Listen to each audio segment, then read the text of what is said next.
Hello, welcome to noise control and its management. Today is the fourth day of this course, and what we plan to do today is complete the example problem which we had set up yesterday. So, what we had set up yesterday was that there is a tube with a diameter of 161.5 millimeters, and it is attached to a side branch muffler, which is essentially a closed short tube, or not short, some length tube. Air is flowing through it, the properties of air which is flowing through it are given, and we want that this side branch should have its maximum performance at 250 hertz, and it should be the shortest possible tube. So, with these conditions we want to find the transmission loss in this system, and we also want to figure out the transmission loss at 177 hertz. So, this is the overall problem scope. So, first we will compute LC. Okay. So, calculation of length.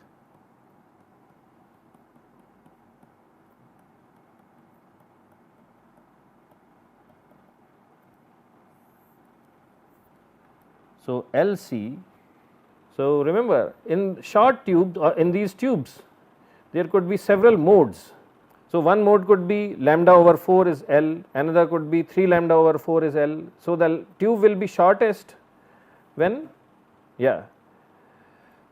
when lambda over 4 is equal to L, that is the condition which is satisfied. So, LC equals lambda over 4 at what frequency?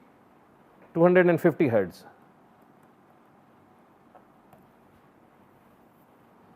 So, lambda at 250 hertz is what? Its velocity of sound 343.8 divided by 250.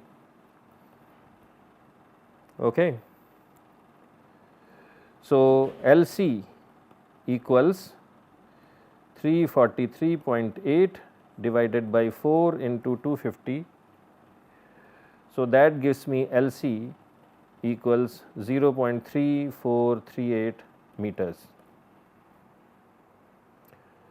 Now, remember this is LC, but our tube is like this. This is a closed end. Now, we had said that LC equals L plus LA plus LB.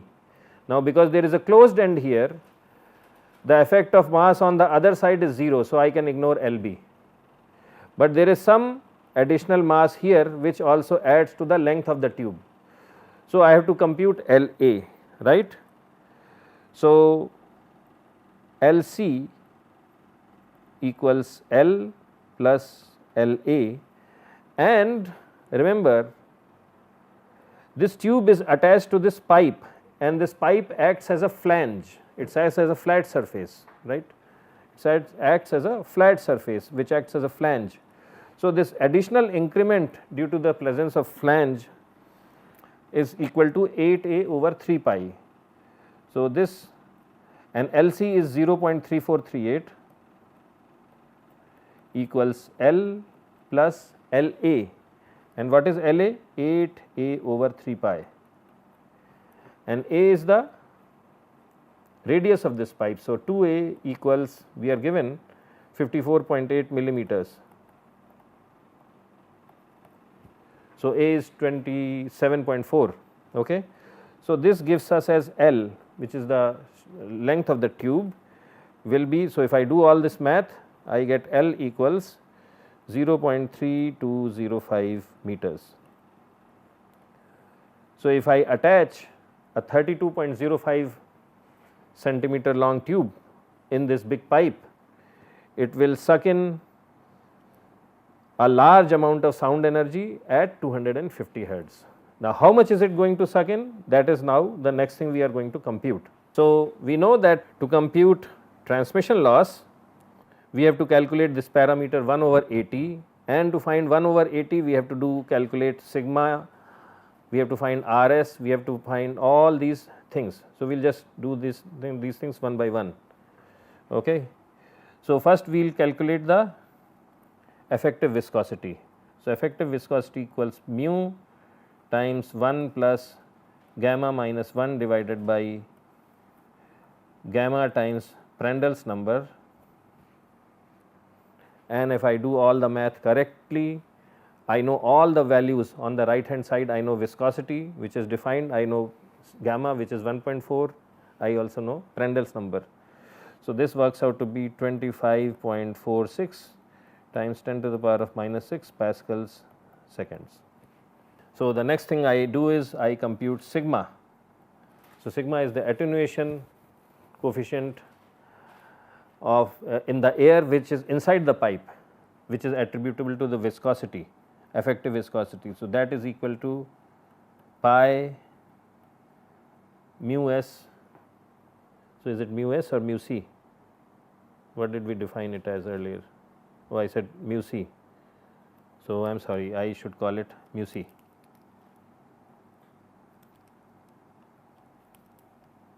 So, it is mu c times frequency of interest, which in this case is 250 hertz divided by rho naught divided by A times C.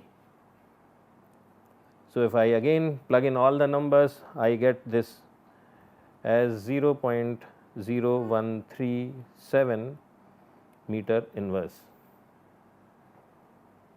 Okay. Third thing, S equals the cross sectional area of the pipe. So, it is pi by 2 into its radius square 0.1615 square, and that is equal to 0.02048 meter square. S is this cross sectional area, if you remember. This is my S.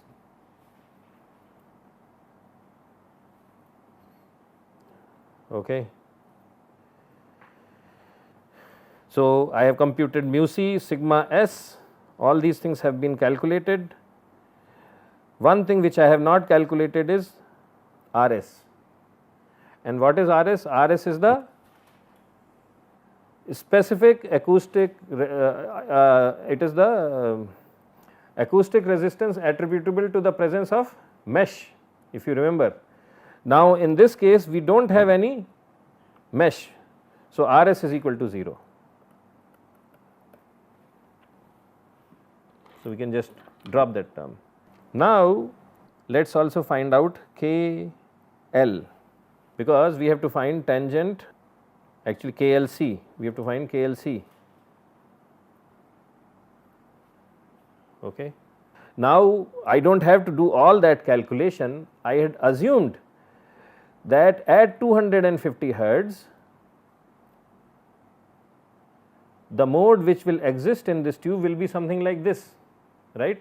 That is how I said that lambda over 4 equals L, and that is how I calculated the value of L, right. So, corresponding to this thing, if I calculate KLC, it will be pi over 2. It will be pi over 2. So, you can again do the calculation and you will find that KLC is actually pi over 2, and which means that tangent of KLC at 250 hertz is what? Is very large, it corresponds to infinity. So, when it corresponds to infinity, 1 over AT is equal to what? Is that simplified expression 1 plus pi A square by 2s divided by sigma L plus R s by rho naught C, this whole thing square. And in this we know everything, all the terms are known, and if I compute this, this works out to be 199.28. We know everything in this thing, we know A, we know S, we have calculated sigma, we know L, R s is 0. So, we know everything in this thing. So, this comes out to be 199.28. Okay. Or you can say that AT equals 1 over 199.28. And remember, what is AT? It is equal to W out divided by W in. So, what this tells us is that if 199.28 watts of sound energy is going into the tube at 250 hertz, only 1 watt is coming out. So, it is working as a very efficient sound absorber.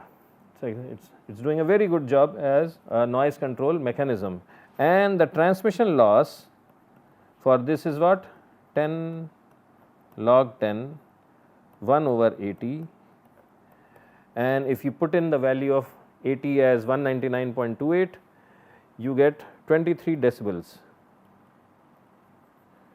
So, this is at 250 hertz. This is at 250 hertz. Now, let us do it at 177 hertz. So, we were told that we should figure out what is the shortest possible tube. We have done this. The tube works at 250 hertz and we have computed the transmission loss. The other thing we have to do is compute transmission loss at 177 hertz. Now, look at this entire expression here. Mu c does not change with frequency, sigma does change with frequency. So, we have to compute sigma. This is one thing we have to recalculate. The other thing we have to compute is, we had used this simplified expression because tan KL was in infinite. So, those things, but instead of using this expression, we will now use this long expression for computing 1 over 80, because at 177 hertz tangent of KLC will not be maximum, it will be some number which will not be infinite. So, we have to recompute sigma, which is frequency dependent, and we have to incorporate the effect of tangent square KLC. So, that is what we are going to do. So, at 177 hertz, 177 hertz, first thing we do is, what is KLC? So, LC is already known and K is wave number. What is wave number? 2 pi divided by lambda times LC, and this is equal to, what is the wavelength? Wavelength is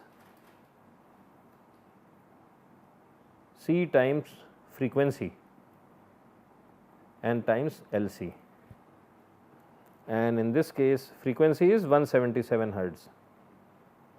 So, we plug in this, we already know the value of LC. If we do all this calculation, what we get is 1.111 radians KLC,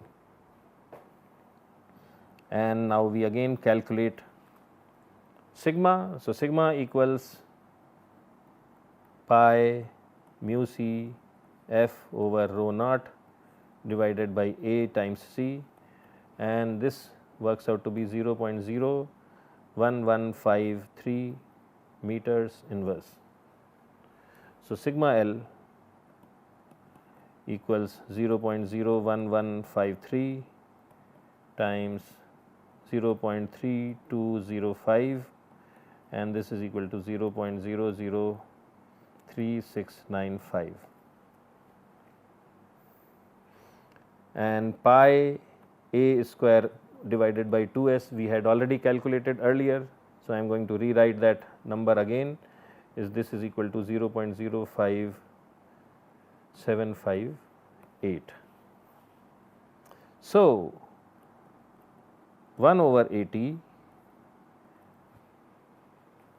for this situation equals sigma L plus R s divided by rho naught C plus pi A square by 2s, the whole thing squared, times tangent square K L, actually it is KLC,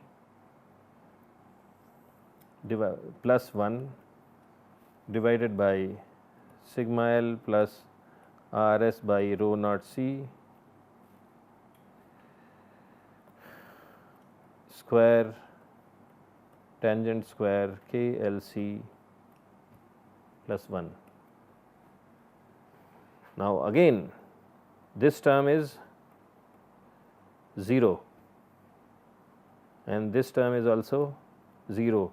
All other terms we have calculated. So, all it is just a question of plugging in all other terms and computing the value of 1 over 80, and if you do all this math correctly, what you get is 1.01583.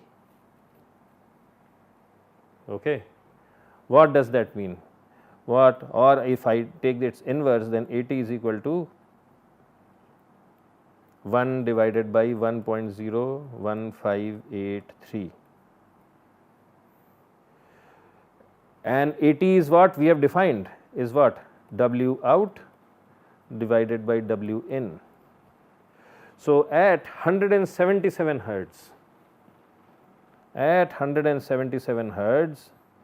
if I throw in 1.01583 watts of power, 1 watt comes out. So, only 0.01583 watts is getting absorbed by the side branch muffler, but at 250 hertz, if I throw in 199 watts, only 1 watt comes out. So, again what this shows very clearly is that this side branch muffler, if I use just a simple closed pipe, it works very well at resonant frequencies. So, this is the point which has to be again understood, it has to be understood again and again, and in this case the transmission loss is equal to 110 log 10 1 over 80, and that if you do all the calculations, this is pretty poor, 0.1 decibels. At 250 hertz it was 23 decibels, at 177 hertz it is very low, it comes down to 0.1 decibels. So, this I think gives you the overall picture of a side branch muffler, and tomorrow we will very quickly cover a third flavor of side branch muffler, and then we will go to other types of mufflers which are reactor, this expansion chamber mufflers, where there is no side branch. So, that concludes our discussion for today, and I look forward to seeing you tomorrow. Thank you.